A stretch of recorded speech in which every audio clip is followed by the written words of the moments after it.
Everyone, आज हम पढ़ेंगे सेल डेथ के बारे में। सेल डेथ कैसे होता है और पैथोलॉजिकली कैसे होता है, फिजियोलॉजिकली कैसे होता है, उसके बारे में पढ़ेंगे।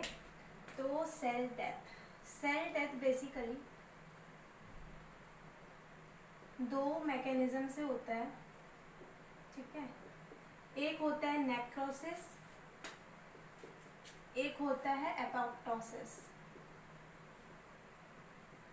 तो बेसिक डिफरेंस नेक्रोसिस और एपोप्टोसिस में क्या होता है, अभी उसके बारे में बात करेंगे। Necrosis in a layman language, if I से, अगर नॉर्मल इंसान की लैंग्वेज में बोले तो नेक्रोसिस क्या होता है? मर्डर, ठीक है। मास मर्डर, विच मीन्स कि आप एक बहुत बड़ी क्वांटिटी में बहुत सारे पॉपुलेशन का मर्डर कर रहे हो। जैसे कि मास मर्डर हो गया, काफ़ी सारे जनों का एक साथ मर्डर हो रहा है। और एपोप्टोसिस मतलब सुसाइड, ठीक है। सुसाइड यानी कि एपोप्टोसिस में सेल जो है वो खुद से एक प्रोग्राम्ड सेल डेथ कर रहा है, यानी कि एक टोटल सेल के अंदर, मान लो कि ये एक सेल है, इसके अंदर खुद के अंदर कुछ मैकेनिज्म होते हैं जिसके कारण ये खुद को सुसाइड कमिट कर लेता है। और नेक्रोसिस में due to some circumstances cell के अंदर कोई मैकेनिज्म नहीं रहती है। यहाँ पे सेल खुद से कोई मैकेनिज्म नहीं करता है, बट एक्सट्रिंसिक फैक्टर्स के कारण सेल खुद ब खुद मर जाता है, यानी कि उसका मर्डर हो जाता है। फॉर एग्जाम्पल, अगर मान लो कि आपके टिश्यू में, आपका कोई टिश्यू है और वहाँ पे ब्लड सप्लाई नहीं जा रही है, विच मीन्स कि ऑक्सीजन नहीं जा रहा है, और टिश्यू को जब ऑक्सीजन नहीं मिलेगा और ऑक्सीजन की कमी में वो मर जाएगा, विच मीन्स कि ऑक्सीजन की कमी में उसका मर्डर हो गया, ठीक है। यानी ये नेक्रोसिस होता है। और हाँ, तो ये एपोप्टोसिस में सेल सुसाइड होता है, विच मीन्स कि मान लो कि एक इंसान है, उसको किसी तरह का कोई मेंटल प्रेशर रहा या कुछ भी ऐसा कोई प्रॉब्लम रही, तो वो जाके उसने सुसाइड कर दिया। नाउ अब अगर कोई इंसान है और उसके सिर पे हमने एक गन रख दी, मान लो कि कोई इंसान है और उसके सिर पे हमने गन रख दी और उसको हमने फोर्स किया कि डू सुसाइड, अपने आप को मारो, किल योर सेल्फ, तो इस ऐसे सिचुएशन में भी वो सुसाइड ही होगा। मतलब कि ऐसे सिचुएशन में भी ये एपोप्टोसिस ही होगा, विच मीन्स कि अगर हम सेल को ऐसे एक्सट्रिंसिक फैक्टर्स देते हैं, मतलब बॉडी में कुछ ऐसे एक्सट्रिंसिक फैक्टर्स मौजूद होते हैं जो सेल को मजबूर करते हैं कि वो सुसाइड कमिट कर ले। We will continue with apoptosis, ठीक है।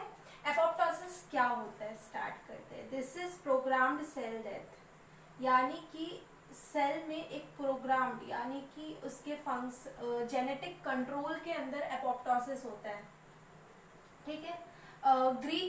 इन ग्रीक एपोप्टोसिस का लिटरली यही मीनिंग होता है, फॉलिंग लीव्स, यानी पतझड़ के मौसम में जो पत्ते गिरते हैं, उन्हीं को एपोप्टोसिस ग्रीक में कहा गया है, जो अभी हम इस एपोप्टोसिस को मेडिकल यूज में ले रहे हैं, ठीक है।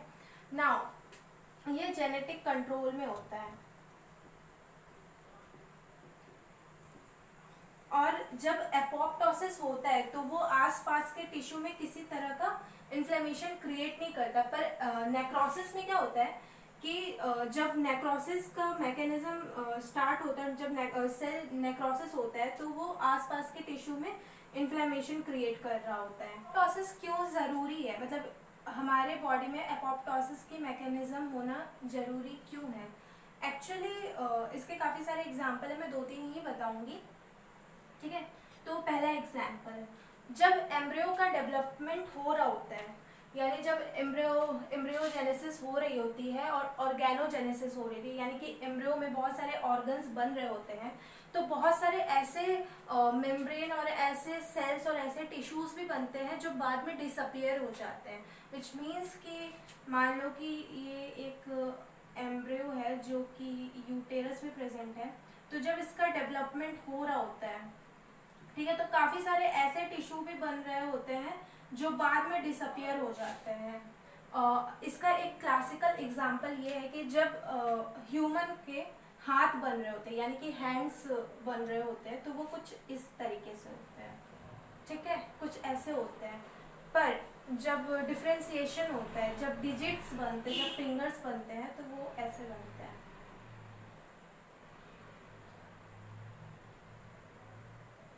ठीक है, और ये जो बाद के ये इधर के सेल्स हैं वो डिसअपियर हो जाते हैं और ये ऐसा कुछ बन जाता है।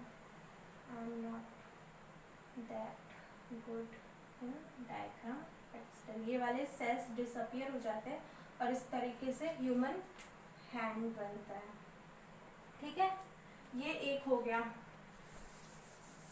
अब बॉडी में काफी सारे एम्ब्रियो के डेवलपमेंट के टाइम में काफी सारे ट्यूब्स जो बनते हैं वो रॉड फॉर्म में बनते हैं, सॉलिड रॉड के फॉर्म में, जैसे कि ईसोफेगस हो गया, और काफी सारे जितने भी डक्ट्स होते हैं बॉडी में वो रॉड फॉर्म में बनते हैं, यानी कि solid mass of cell.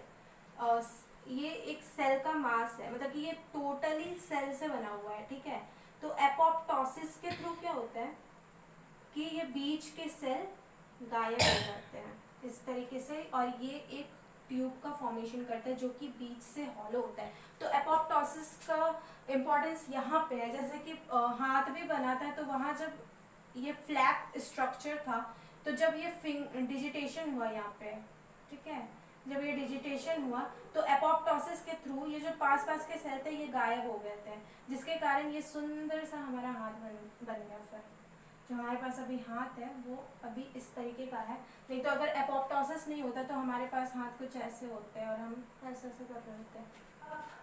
Hormone depending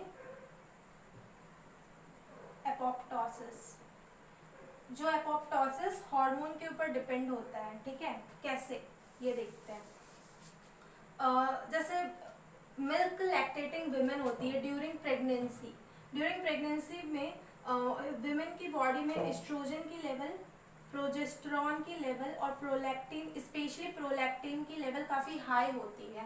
तो जब इन तीनों की लेवल बहुत हाई होती है ड्यूरिंग प्रेगनेंसी या फिर ड्यूरिंग लैक्टेशन, तो ब्रेस्ट के डेवलपमेंट में काफ़ी सारे मतलब ब्रेस्ट में डेवलपमेंट होती है, काफ़ी सारे सेल्स एडेड अप हो जाते हैं, काफ़ी सारे मिल्क सिक्रेटिंग सेल्स बनते हैं। ठीक है, लेकिन जैसे ही लैक्टेशन बंद हो जाता है, लैक्टेशन की पीरियड जब खत्म हो जाती है, एस्ट्रोजन की लेवल कम हो जाता है, प्रोजेस्टेरॉन की लेवल कम हो जाता है और प्रोलैक्टिन की लेवल कम हो जाती है, तो क्या होता है कि जितने भी सेल्स होते हैं जो मिल्क सिक्रेटिंग सेल्स होते हैं वो एपोप्टोसिस के थ्रू, यानी कि हार्मोन जैसे ही हमने विड्रॉ किया यहाँ पे, उसके कारण क्या हुआ कि ये जो मिल्क सिक्रेटिंग सेल्स थे वो एपोप्टोसिस के थ्रू बंद, मतलब कि खत्म हो गए। ठीक है, डिसअपियर हो गया, एपोप्टोसिस के थ्रू वो सेल का डेथ हो गया, तो जिसके कारण यहाँ पे मिल्क प्रोडक्शन भी बंद हो गया, क्योंकि मिल्क प्रोडक्शन एक टाइम के बाद बंद हो जाना नेसेसरी होता है। पहला हो गया हमारा वो एम्ब्रियोजेनेसिस के टाइम पे, दूसरा हो गया हार्मोन डिपेंडेंट के ऊपर, थर्ड हम आ रहे हैं immune during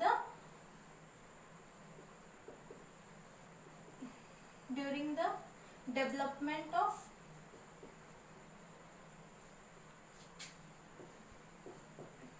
immune system. Apoptosis इसमें कैसे हेल्प करते हैं, जब हमारे इम्यून सिस्टम का डेवलपमेंट हो रहा होता है।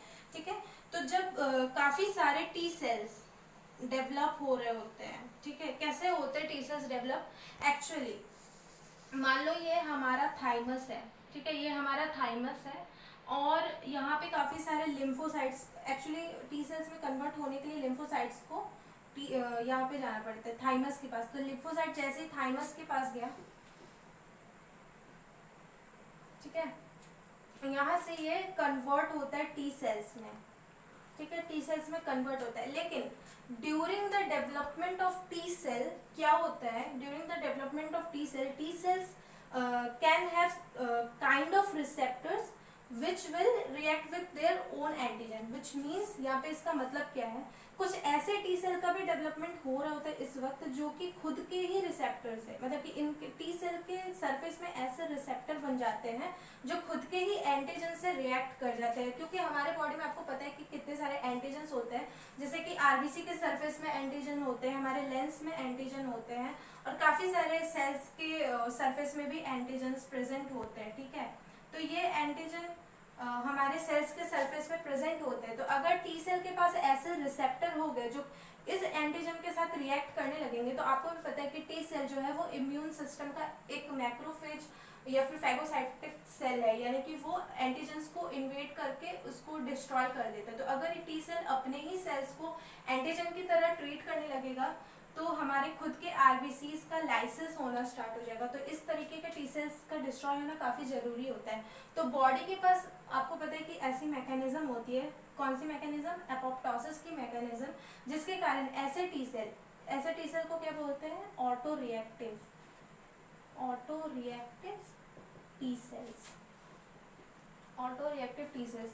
तो ऐसे ऑटो रिएक्टिव टी सेल्स यानी कि उनके पास ऐसे रिसेप्टर होंगे जो खुद के ही एंटीजन से रिएक्ट करते हैं। तो इसको ऑटो, खुद के रिसेप्टर से रिएक्ट करने वाले टी सेल्स, ठीक है। तो इनको क्या करते हैं, फोर्स किया जाता है एपोप्टोसिस के लिए, क्योंकि अगर ऐसे टी सेल्स हमारे सिस्टम में रहेंगे तो हमारे सिस्टम के लिए काफ़ी प्रॉब्लम होगी। अगर खुद के ही एंटीजन को मारने लगेंगे तो फिर म्यूटेशन होना स्टार्ट होगा। म्यूटेशन होना स्टार्ट होगा तो पता है म्यूटेशन जब होता है तो ultimately the mutation will lead to cancer, ठीक है। तो ये थे एपोप्टोसिस के कुछ फिजियोलॉजिकल, मतलब कि ये जितने भी काम हो रहे हैं यहाँ पे एपोप्टोसिस जहाँ जहाँ काम आ रहा है ये फिजियो, और इसके अलग अलग एग्जाम्पल और भी हैं। तो अगर उसको मैं और एक्सपेंड करूँ तो ये पूरा लेक्चर काफ़ी ज़्यादा बड़ा हो जाएगा। तो ये थे फिजियोलॉजिकल कंडीशन, ये फिजियोलॉजिकल यानी कि नॉर्मल कंडीशन में ये एपोप्टोसिस हो रहा है। अब हम आएंगे पैथोलॉजिकल कंडीशन में। ठीक है, स्टार्ट है क्या? एपोप्टोसिस पैथोलॉजिकल कंडीशन में पहले हमने जितना भी देखा था वो फिजियोलॉजिकल यानी कि नॉर्मल कंडीशन में वो एपोप्टोसिस हो रहे थे। पैथोलॉजिकल कंडीशन विच मीन्स कि सेल में किसी तरीके से बाहर का कोई एक्सटर्नल फैक्टर काम कर रहा है, मतलब कि ऐसे कोई इरिटेशन हो रही है सेल को जिसके कारण उसमें ऐसे डैमेजेस हो गए सेल में जिसके कारण उसका एपोप्टोसिस होना जरूरी है, तो उसको कहते हैं पैथोलॉजिकल कंडीशन, ठीक है। तो ये किस किस में होगा, डीएनए डैमेज बियॉन्ड रिपेयर, यानी कि ऐसे डीएनए डैमेज जिसको सेल खुद रिपेयर नहीं कर सकता। वैसे आपको पता है कि ऐसे सेल्स में मैकेनिज्म प्रेजेंट होते हैं जो डीएनए कोई भी, जैसे मान लो कि ये डीएनए डैमेज हो रखा है, यहाँ से इसके एडेनो ए के साथ मान लो कि जी लगा हुआ है, टी के साथ सी लगा हुआ है, तो ये मान लो कि ये एक डीएनए डैमेज है। तो डीएनए के पास डीएनए रिपेयर जीन्स होते हैं जो कि डीएनए को रिपेयर कर देते हैं। लेकिन अगर ऐसा कोई मतलब डैमेज हो गया है जिसको रिपेयर नहीं किया जा सकता है, सेल इसको रिपेयर नहीं कर सकता है, तो क्या करेगा।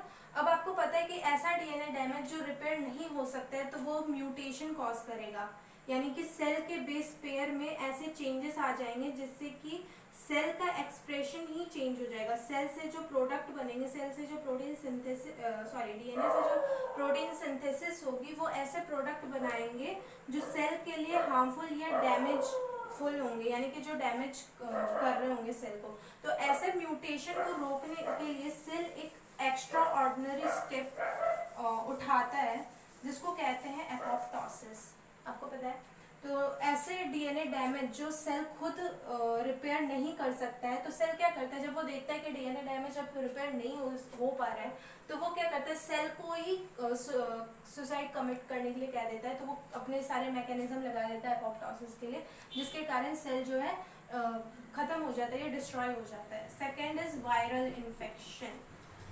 वायरल इन्फेक्शन के थ्रू भी अगर सेल में कोई वायरस आके अपना रेप्लिकेशन स्टार्ट कर चुका है, वो मल्टीप्लिकेशन कर रहा है अपने जेनेटिक प्रोडक्ट का या जेनेटिक मटेरियल का, तो ऐसे वायरल इन्फेक्शन को रोकने के लिए सेल वापस से एपोप्टोसिस की मैकेनिज्म से उस सेल को डिस्ट्रॉय कर देती है जिसमें वायरल इन्फेक्शन हो रखा है। विच मीन्स कि अगर सेल डिस्ट्रॉय होगा तो उसके अंदर जो वायरस है वो भी डिस्ट्रॉय हो जाएगा, ठीक है। Now third is obstruction of duct, any kind of duct. अब मान लो कि ये बाइलरी डक्ट है, ठीक है, यहाँ से बाइल रिलीज हो रहा है। अब मान लो कि यहाँ पे कोई ऑब्स्ट्रक्शन हो गया, किसी तरह का स्टोन आके यहाँ पे स्टोन फॉर्मेशन हो गया, तो मान लो कि यहाँ पे स्टोन फॉर्मेशन हो गया और यहाँ पे ये सारे जितने भी यहाँ के सेल हैं उनको काफ़ी इस चीज़ से स्ट्रेस मतलब फील हो रहा है, यहाँ पे किसी तरीके का न्यूट्रिशन नहीं जा रहा है और यहाँ पे इन्फ्लेमेशन होने के चांसेस है। तो जो सेल है, यहाँ के जितने भी सेल है वो एपोप्टोसिस के थ्रू खुद को ख़त्म कर लेंगे। ये समझ आ रही है? तो ये हो गया obstruction of duct. Now fourth is injury. कैसे इंजरी? मान लो कि सीवियर हीट स्ट्रोक आया हुआ है, ठीक है, किसी तरह का हीट इंजरी हो रखी है, तो उस टाइम पे भी एपोप्टोसिस के थ्रू सेल जो है खुद को डिस्ट्रॉय करते हैं। Now fifth one is endoplasmic stress. Endoplasmic stress, तो इसके ये सारे इतने इम्पोर्टेंट नहीं है और इसके आगे और भी एग्जांपल्स है, जितने भी इम्पोर्टेंट थे वो इतने ही सारे थे पैथोलॉजिकल कंडीशन में, और ये काफ़ी बड़ा टॉपिक है एपोप्टोसिस मैकेनिज्म का, वो हम बाद में पढ़ेंगे।